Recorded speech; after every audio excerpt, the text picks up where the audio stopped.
Welcome to the biology classes.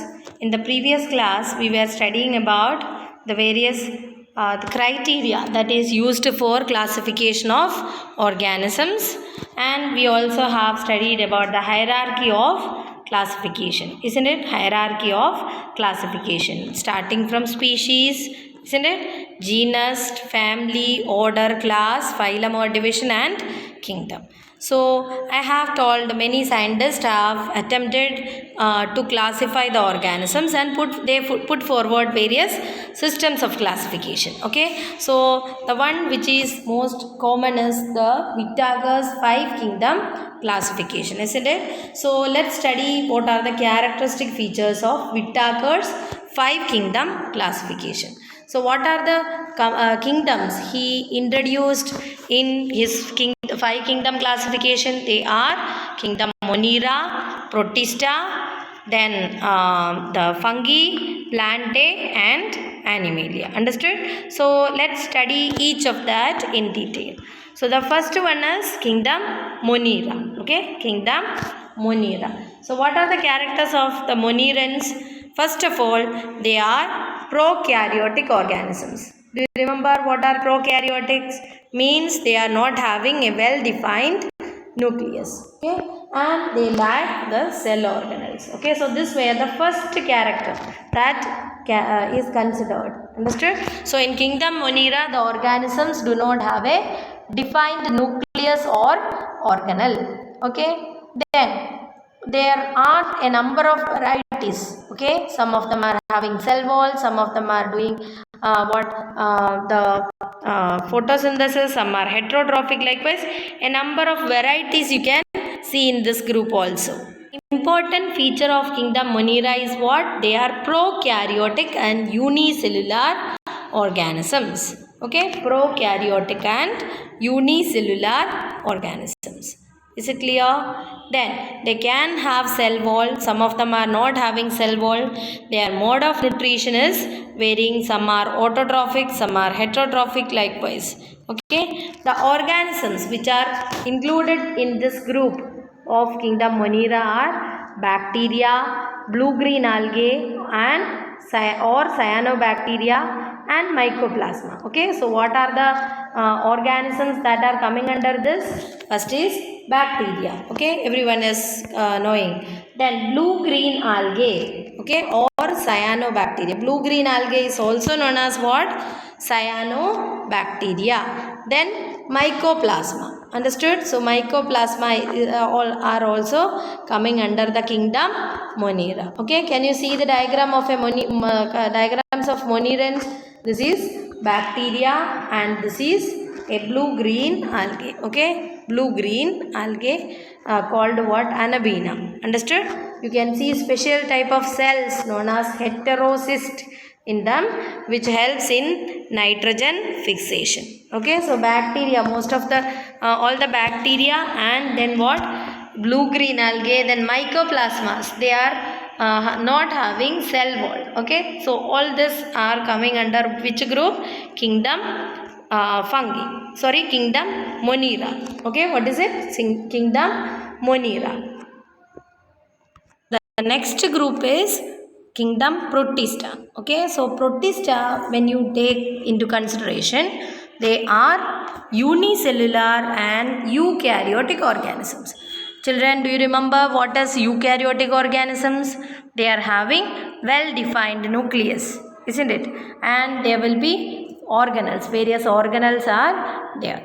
Understood? And they are having what? Appendages or some hair-like structures called what? Cilia, or whip-like structures called flagella for moving around.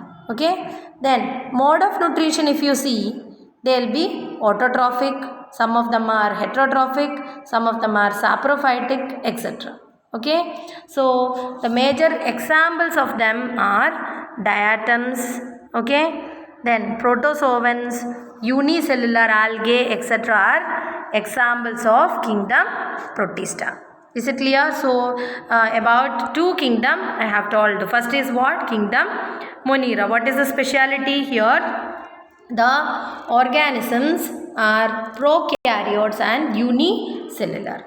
But in Protista, what is the speciality? They are unicellular and eukaryotic organisms. Okay, Moniras are what? Prokaryotes. Okay, all the prokaryotic organisms with unicellular or one cell. They are grouped under what?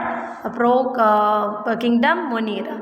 But Protista contains what? Unicellular and eukaryotic organisms. Okay, examples of Protista are what? Diatoms, protozoa, etc. Understood? Then next is, you can see some of the examples of prokaryotes. The protistans. They are paramecium. Okay, then amoeba, then euglena. All these are examples of protistans. Okay, which are coming under special group known as protozoa. Okay, so protozoans are protist only. So kingdom Protista speciality is what? They are eukaryote and unicellular. You have learned about amoeba before also, isn't it? So amoebas are what? Unicellular and eukaryotic. Okay, paramecium, etc. Then next group of or next kingdom is kingdom fungi. Okay, so fungi, if you take, they are heterotrophic strictly and they are eukaryotic. Okay, where you can see them, they'll be seen growing on decaying materials. Okay, decaying materials, or they can take food from the decaying organic material, and because of that only they are known as saprotrophs or saprophytes. Okay, then some of them, I told, they are saprophytes, some are parasites, and some others are living in relationship with some other groups. That kind of fungi, okay, which grow or which live in association with some other organisms are called, that kind of nutrition is known as, or relationship is known as symbiotic association. Okay, so example for symbiotic association is lichens. What are they? Lichens. So lichens are actually the symbiotic association of algae and fungi. Understood? So like this you can see what various what mode of nutrition in kingdom fungi. So about kingdom fungi, what you understood? They are what? Saprophytic, parasitic or symbionts. Okay, and what is their body known as? You know, the body of them are known as hypha. Okay, and in their cell wall there is a special substance known as chitin. Okay, chitin is a special substance found in the cell walls of the fungus. Examples of fungi are, see, yeast, very common one, which we use for softening the dough and all, isn't it? Molds, then mushrooms, etc. are examples of fungi. Okay, fungus, you can see Saccharomyces or yeast, then what? Penicillium, agaricus or common mushroom, isn't it? So all these are different kinds of fungi. So what I told about kingdom fungi? Kingdom fungi contains what? Organisms which are saprophytic, parasitic or symbionts. Okay, saprotrophs or saprophytic means what? Which depend on the decaying organic matter for their food. Okay, so that kind of organisms are called what? The saprophytes. Some of them are parasites which grow on other organisms. Okay, and some are they live in association with some other organisms, and they are known as the symbionts. Okay, so lichens are examples for the symbionts, where the fungus will live along with algae and both of them will be benefited. Is it clear?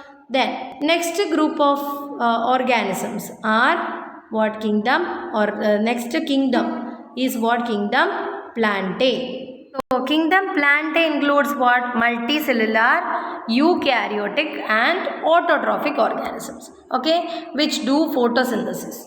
Okay, the organisms which are able to do photosynthesis are coming under kingdom Plantae. Okay, so means the all plants are coming under kingdom Plantae. Okay, so they are divided into a number of different subclasses, and subgroups that we will study in detail in this chapter itself. So a plant, when you take, what is the speciality? They are multicellular eukaryotic, okay, with cell walls. Their cells are having cell wall, okay, and they are autotrophic and they do photosynthesis, okay. Then next group is what? Kingdom Animalia.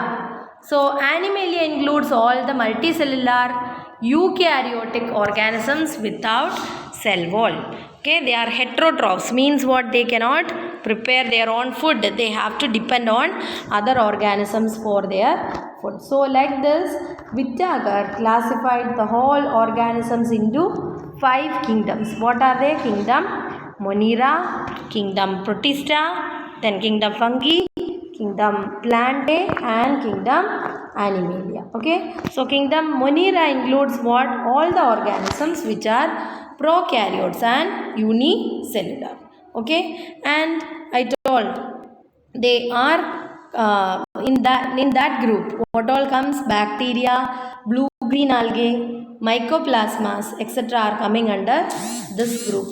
So Kingdom Protista contains what? All the eukaryotic organisms which are unicellular, okay. And Kingdom Fungi, what they contain? They contain all the saprophytic, parasitic, okay, and symbiotes which are filamentous in nature. Usually they are filamentous in nature, okay, and their body is known as hypha, okay. So that kind of organisms are coming under Kingdom Fungi. Then Kingdom Plantae, they are multicellular eukaryotic organism which can do photosynthesis. Animalia, they are organisms which are eukaryotes without cell wall, and we will have to study in detail about Kingdom Plantae and Kingdom Animalia in this chapter, okay. So till now what we have learned, I have told you, it is very important to classify the organism, because a person in his lifetime, it's not possible to study each and every organisms present in all over the world. So what we can do is, we can classify the organisms and then we can study the characteristic, okay. So while doing so, we take certain characteristic, okay, for classifying them, or certain criteria.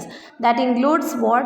The cell structure, whether their cell is unicellular or multicellular, or their mode of nutrition, body organization, etc. Okay, and different scientists, they have put forward what various systems for classifying the organisms, and the most common system, okay, the accepted system is 5 kingdom classification by R.H. Whittaker.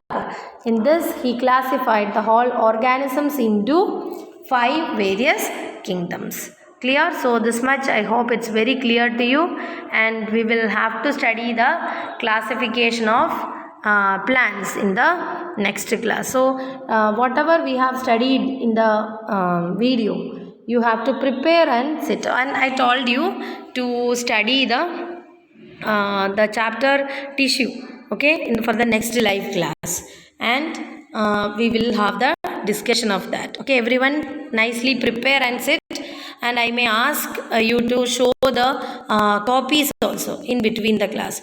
So if anyone has left to prepare the notes, you have to study that, prepare it, and then okay, first you prepare, okay, and then you can study from this, okay. So you may be asked to show the copies during the live class. So children, I'll stop here, and in the next class we will continue. Thank you.